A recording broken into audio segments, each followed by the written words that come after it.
Hello everybody, let's dive right in and let's talk about how we're going to do this.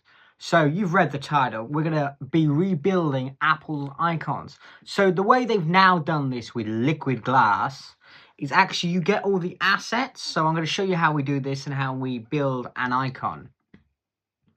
So if you go to any application, I'm going to say the apps application, you know, the little, what used to be the launch pad. If you go into that and you go down to resources, you'll have the assets car.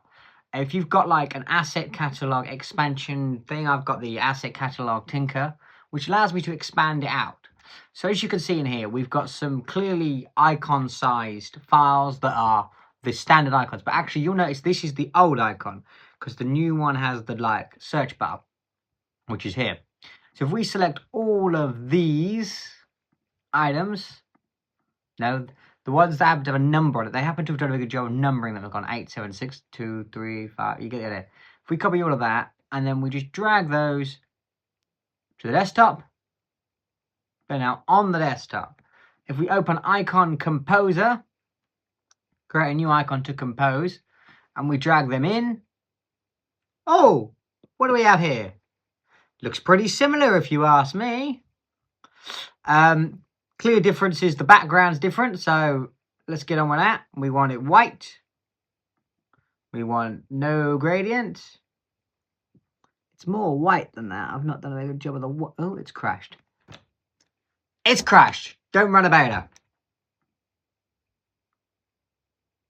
Let's try that again. Drag them in. Gradient solid. We want a white. We want an actual white. Ah, there you go. That's a proper white. It's white. They're probably not all in their own, are they? They're probably all in their own group. That way they get their own... Oh, maybe they are. I think they are all in their own group, in the same group. I think this is kind of representative. You could do it with other stuff. Let me show you another one I did recently. I did the mail application. And as you can see on the mail application, it has a return address, which I think is so funny. That somewhere down there is a little return address.